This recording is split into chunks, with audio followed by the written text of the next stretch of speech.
While every Indian knows Titan as one of India's most successful consumer brands, not many know its extremely serendipitous history. Xerxes Desai from Tata Press was looking for new business opportunities for the group when he chanced upon the idea of watch manufacturing in 1977. After almost a decade of tenaciously navigating through HMT's hegemony, reluctance of the Swiss to part with watchmaking technology, the license Raj, and RBI's stringent forex norms, Titan was formed as a joint venture between Tamil Nadu Industrial Development Corporation (TIDCO) and the Tatas. That explains the name Titan, TI as in Tata Industries, TAN as in Tamil Nadu. Bhaskar Bhat has been with Titan since 1983 and has been at the helm since 2002. Before he hangs his boots on September 30th, 2019, Bhaskar takes us on Titan's journey through time and tells us what's next for both him and the company. Where we're standing is a piece of history. This is the Sundial when the first installed when the factory was inaugurated. Yeah, actually production had started by 87 itself. Okay. But we needed JRD who had supported this idea for a long time, Mr. JRD Tata. Right, yes. And him to come here, and therefore we call this as the inauguration day, 11th March 1988, when he unveiled this sundial. Not a lot of people knew how to make a sundial, and this was made by the legendary C.V. Raman's Institute. That's right. So, you know, we were good at making the quartz watches.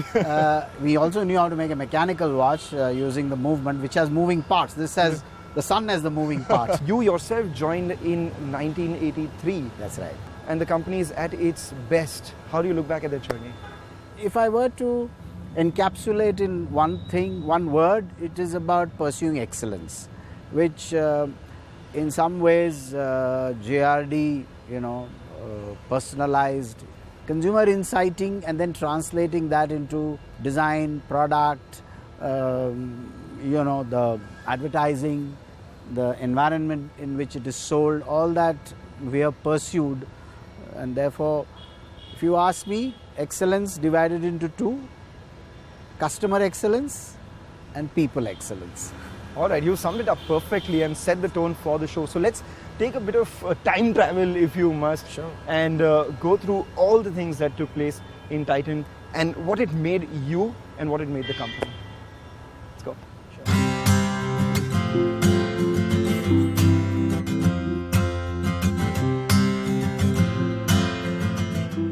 So this is where it all happens, is it? Absolutely. This is where it started. The first watch was made in this place. Okay. And now we make 17 million watches. Of course, not just in this place. We have many factories. It's extremely interesting. It took you all 10 years to make the first watch. Tell us a little about the early days. There was a fair amount of bureaucracy. We were very socialist as a country, and therefore imports were kind of discouraged. And the other one was monopolies were also discouraged. Yep. So the companies which were making watches at that time were one very large public sector company, HMT, and there was Allwyn. Then the government realized that demand was going to outstrip supply. There was a shortage and smuggling was still going on. So they encouraged private sector to get in, but it was still a kind of license Raj, The capacity was capped off at 2 million. Tatas weren't allowed to make a watch because they came from the house of Tatas, and then it became the watch company. Actually, it was not so much the house of Tata. It was the application of the MRTP Act, which is Monopolies and Restrictive Trade Practices Act. It was not encouraged that an MRTP company could apply.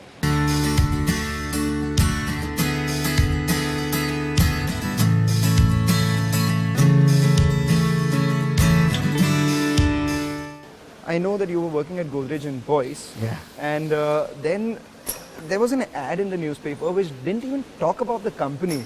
Were you so hell-bent on leaving Ahmedabad that you went without even knowing what company it was? Well, it was just that, I had worked in Godrej for 5 years, and I had worked in the field and in the east. Yep. I just got married, and I was itching to do something different. And I saw this ad, it looked interesting, so I just applied. And the rest is all history. Not many people know that it is a public-private partnership, so to say. Titan is Tata Industries and the TIDCO, Tamil Nadu Investment Development Correct. Corporation. That was how the name was born, but we, in our quest to look for a technology partner who would give us the know-how for making watches, the Swiss did not consider us because they were very secretive. The Japanese had already locked in with HMT and Allwyn. And in our quest, we came across Francie Bosch, that was in the 80s. Coincidentally, even TIDCO was looking for a watch project, and they also landed up at Francie Bosch.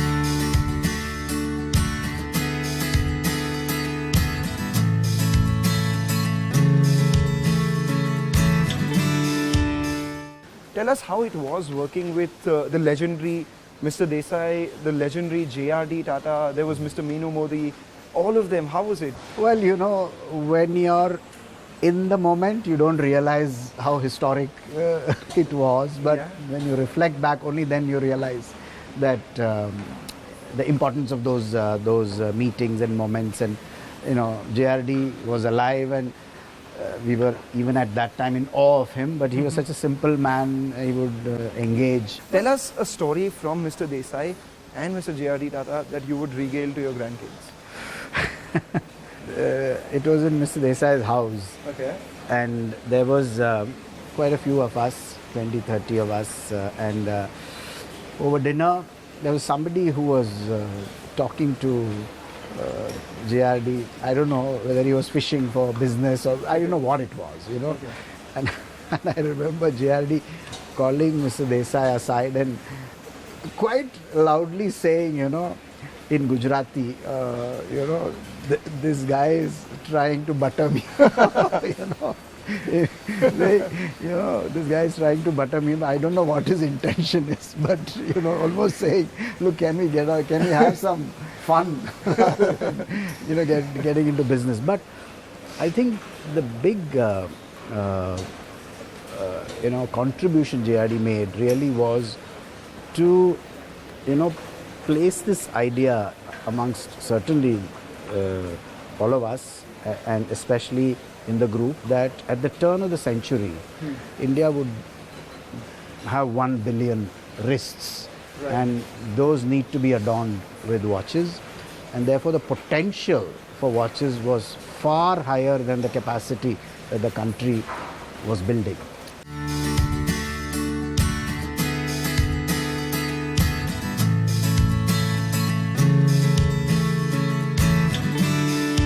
Tell us about Mr. Shaktikanta Das. Not many people again know that the present RBI governor has actually served as the chairman of the board of Titan between 2006 to 2008.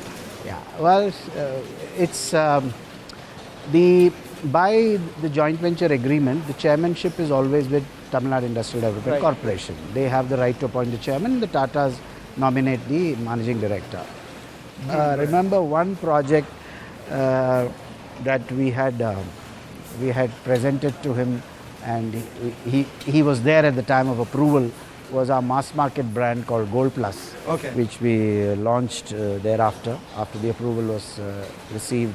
Of course, TIDCO has always been very supportive of the jewellery business, because, Tamil Nadu is one of the largest consumers of jewellery. So, when Mr. Shaktikanta Das did become the RBI governor, it would have been a full circle for you all, from a time where the RBI wouldn't give more than $100 per day outside to a chairman of Titan going ahead and becoming the RBI governor. Well, I never thought of it that way, and to be honest, I've not met him ever since he's become the RBI governor. Before that, I had met him, and we would only talk we wouldn't talk about policy and all. It was he would fondly remember, how's your brand Sonata doing? And sir, I've come to have only a cup of coffee. I'm not asking you for any favors. I have sinned. I've come into the Titan watch assembly factory wearing a smartwatch, which is not made by Titan. So where do you see the future of watches? I'm sure you will be a converted man by the time you get out of this factory, because the story of watches is very interesting. Not Titan watches alone. When you're a 65% market share player, in many ways, if you take organized sector, we are 65%. If you take the total market, we are still 25% by volume, 40% by value. So we are the large player. We must grow the market. The market leader's job is to grow the market. There's an emotional attachment to the watch. If I take one of these watches, there's the Infosys watch, which was designed by Mr. Narayan Murthy himself, 24 time zones, all the employees. It was a celebratory watch. If you take some other watches, the Eternal Mumbai watch, it was made by us, given away to the city of Bombay to come to, in a way, contribute to the 2611. We sold this watch. 100% of the proceeds went to the families of the this dial is the VT station clock dial. Oh, okay. This one, yeah. It's the watch which for the 150 years of the Tata Group got us to design. It's the slimmest watch, first of all, the Edge watch, and it's got the last paragraph of a letter written by Jamsetji to Swami Vivekananda. They traveled together on a ship when they had a conversation about education. So there are two parallel streams of work. This is the smartwatch of Titan. Now our interpretation of smart is analog. That's a calculator on your wrist. But this is analog as well. See, there you have it. Yeah, but I can see you're not impressed by all these things for sure. No, it's technically very good, but do I want all the time a secretary on my wrist? Okay.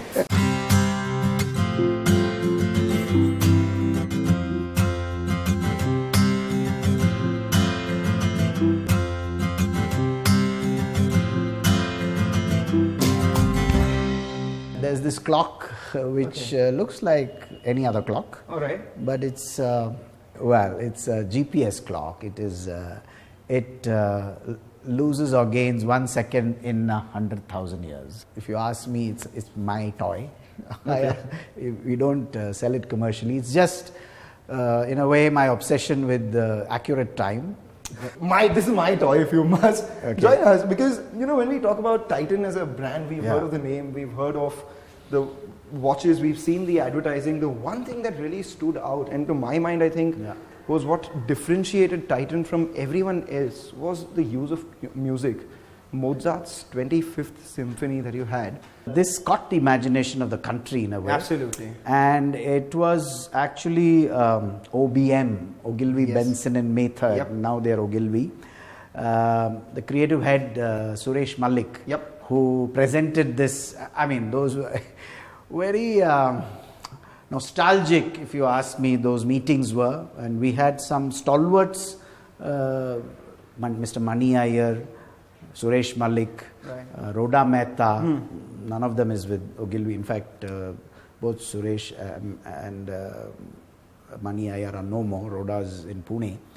And followed, of course, by Piyush and so on. We've stayed with that agency and we've stayed with that music. You definitely have. And for me, what makes a full circle is Mozart's 25th symphony was played by the Mozart of Madras, A.R. Rahman. Not a very well-known story there.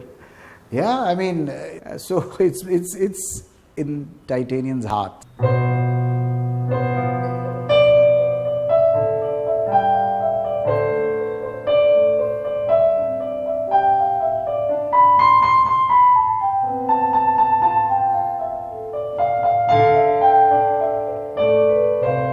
Wow, that brings back memories every time, all the time, for a Titanian.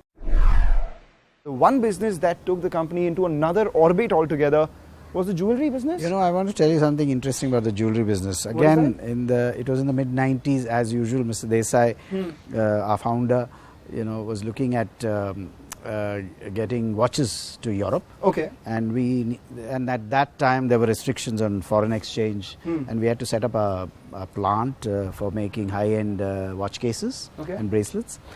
And we hit upon this idea of exporting jewelry for the much needed forex. Soon realized that the India market was unorganized, very large, and underserved in the sense mom and pop and so on. Okay. So the vision of Tanishq really was to bring to Indian women the jewelry that would adorn them. Okay. But the initial, Tan-ishq. yeah, it was Tan and Ishq, but it also had something else. It was Nishka. Nishka is coin, a chain of coins. Okay. And again, TA for Tata.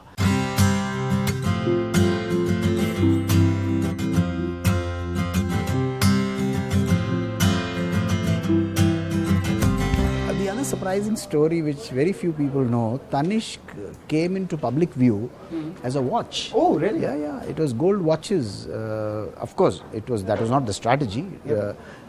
Unfortunately, what followed was jewelry, and therefore for many years people used to think of Tanishq as a watch with an extension into jewelry.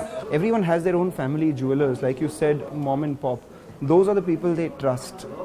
And every jewelry in every part of the country is different. Oh, it's a fantastic, very, very exciting story, the way this company has handled jewelry. We went through very difficult times, unlike in watches where we hit pay dirt early.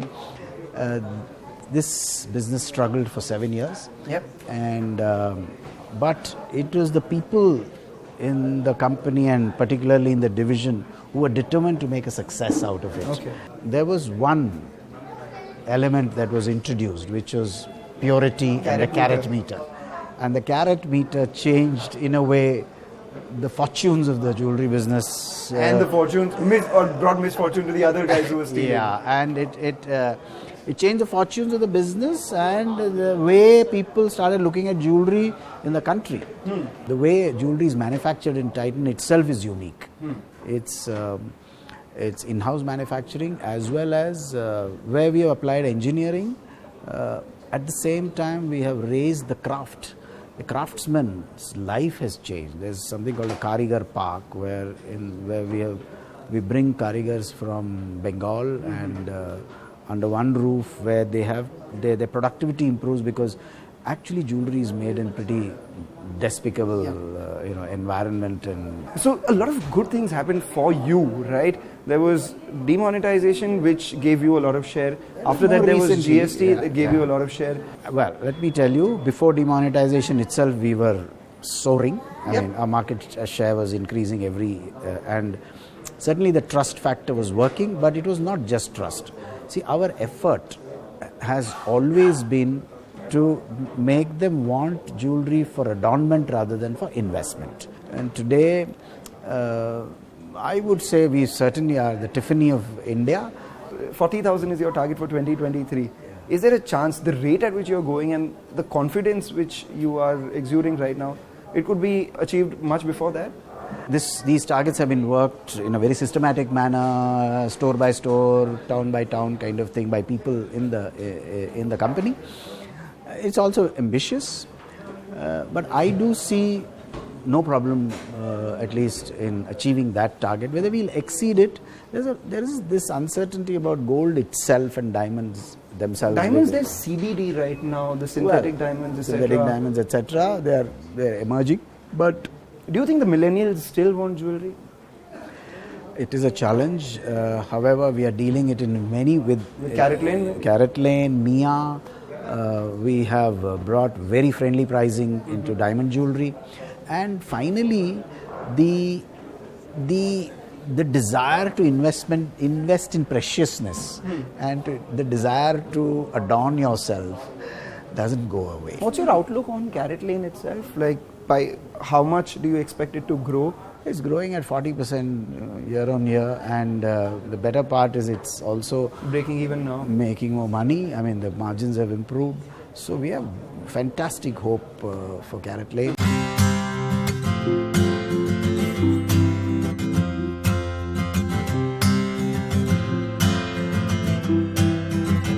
50,000 for the jewelry business by when? 24? 20% growth, come on. Yeah, could be. By then, 20%. One indicator to that is we are still 5% market share. Okay. A market leader usually ends up with 20 to 25% market share. Okay. So 1 lakh crore by when? First stage is 10%. Okay. So 10% is itself a large number. Okay. You know, by that time the market itself could be 300,000 crores. So 30,000 crores. Yeah, 40,000 crores is done. Yes. Is a done deal It's by a done then. deal. And say 15% market share. Okay. I will take that. Your investors would take that. Are diamonds getting a bad name after all this has happened? Or diamonds are still forever? Diamonds are still forever. I think this bad name is episodal, you know. Okay. So, in fact, it helps us also in a way that, see, earlier it was adornment, investment, trust. Now it is adornment, investment, trust and safe. They feel safe to buy in a Tanishq environment. The ideal world, your jewelry mix would be what, say by 2023, for 40,000 crore, how much of that would be studded, how much of that would be Carrot Lane, how much of that would be GHS, etc. and all of that? The studded ratio already is at 30%. Our ideal would be 40%, but we won't hit that 40% by 2023. So we don't want to manage that in a way, by way of proportion. We want to manage that independently as the diamond jewelry sale. For example, out of 20,000 crores, if it is 30%, it's 6,000. So growing that 6,000 to 10,000, you know, and so on, is more important than looking at the mix. Okay.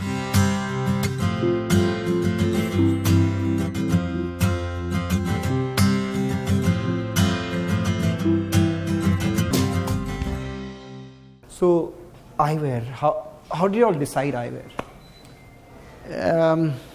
I think it was way back in 2006 when we were looking at 2004 is when we did a project called Future Shock, and we realized that this was another category which, much like jewelry and watches before, underpenetrated, unorganized, underserved and with big potential in terms of the kind of service that was being rendered by mom and pop opticians. We did a pilot with 4 stores between Nagpur and Bangalore, and realized that there was value we could bring in terms of quality, customer transparency, and of course the penetration is so low in this country. You know, the number of people who need vision correction is about 300 million people.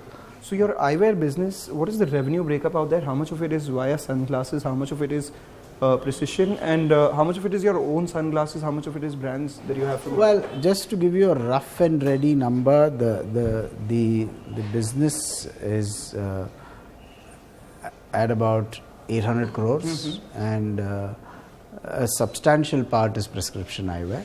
Okay. The sunglasses business, which is slightly older, is about 200 to 250 crores. Okay. But substantial part is how prescription. Close is it on the verge of a break even? It has broken even last year. Okay. Actually, it had broken even earlier, but we chose to ramp up the consumer acquisition, which is last year we changed a little of the business model, which is we said we'd invest in acquiring consumers and ramp up in terms of volumes. So we have a volume ambition of 10 million per year in 2023, right. And that is what we have invested in. And despite that, we have broken even. So that would mean a revenue of close to around 2,000 crores. 1,500 to 2,000 crores, yes. And a profit of? Well, it is potentially like a watch business, between 12 and 15% EBITDA? No, PBT. Okay. PBT. But right now, the journey has begun towards margin improvement. Okay. But we are focused on customer acquisition. When people started talking about Titan, it was watches, then it was jewelry. Suddenly, saris, how did that happen in fragrances? I don't think it's suddenly. Let me start with watches and then jewelry. Okay. The next was actually accessories. We did foray into with Fast Track. Sunglasses. Yep. Sunglasses then led to eyewear. Eyewear, which is prescription eyewear. And we are the largest players in prescription eyewear, Titan Eye Plus. And it was only after that we got into skin and now Taneira. Well, during the journey, we established ourselves as a good lifestyle company, and we have chosen to be in sectors where there is a large unorganized play or under-penetration or under-servicing. 3 U's. It's not that people didn't try. What is it that you will do right, or you believe that you've done right to get the mix for fragrances and both saris? I think, if I were to take fragrances, we've found a sweet spot in terms of pricing. And, of course, what we know best, which is creating a brand. Distribution was the only thing FMCG distribution is something we didn't know, and we have learned that over the years. If I were to go to Taneira, that is something else. Now, our inciting of women, the understanding of how women have journeyed over the last 30 years in India has come from Tanishq. I believe, the silk sari business size, industry size is quite large. It is unorganized again. Much like jewelry, there is opacity and consumers don't know what they are buying, and it's still a mom and pop in terms of retailing. So we felt, when we did our research, intuitively I felt there was business to be done in this, and it's also the go-to dress for a wedding. You've been around for 35 years, a few months to go. Titan 2023, you spelled the vision. 40,000 crores comes in from the jewelry business. You have 1,000 crores coming in from both skin as well as Taneira. You have the watches business likely to be 7,500. These are all at consumer prices. Yeah. These are all your consumer prices. The eyewear business would be around 2,000 odd crores. Yeah, 1,500 to 2,000. So 50,000 crore in terms of revenue or more? More than that, we are looking at a 3,000 crore revenue from international. So 53,000 crore was our articulated consumer price, target, and 50 million consumers we'll touch in that year. And you are every year. very confident of that? We are pursuing that. See, in this company, the magic is that everybody, works towards a target, and they are inspired by the target, and they end up achieving the target. What would the Bhaskar Bhat of 2019 tell the Bhaskar Bhat of 1982? 2019 telling the Bhaskar Bhat of course, I wouldn't tell him that we are going to be a 100,000 crore market cap company. I would certainly say, look, there's this great company, whether you're going to be MD or not, it's a great company. Just do what you do best, which is excel every day. Does the weight of this 100,000 crore market cap scare you at times? Not at all. 52 times FY20 price to earnings, does that scare you? Not at all. Rakesh Jhunjhunwala's questions in the con call, does that scare you? Not at all. I think they are all well-meaning. All the investors, including Rakesh Jhunjhunwala. His style may be different, and I think we have to, I'm not saying tolerate, I think he's such a fantastic, insightful investor, and his questioning style is sometimes abrupt, and he's also very immediate in his response when he is like that. So what would you have done differently over so many years? What would I have done differently? I think we could have been more risk taking, and we could have been more aggressive, perhaps in the international market. Could we have expanded our retail network faster is one thing. Eyewear has taken us 10 years to come to where we are. We could have been there a little earlier, having made investments and not worried about early losses. And our engineering business, it could have been much bigger because we were tentative about it, and it's quite a gem. What is it about the current lot that makes you optimistic about the future of Titan? I think the current lot has grown also within the company. They've all been there for quite some time, but they are more hungry, they're more capable, they're more competent, but they're still at heart titanium. So what next for you after you hang your boots or put your watch aside? I'm just going to chill. And how would you like to be remembered? How would I like to, just as Bhaskar Bhat, who made a difference to many lives. All right. That was wonderful. You did indeed make a lot of difference to a lot of lives. Thank you so much. This was a wonderful chat, Mr. Bhat. Thank you.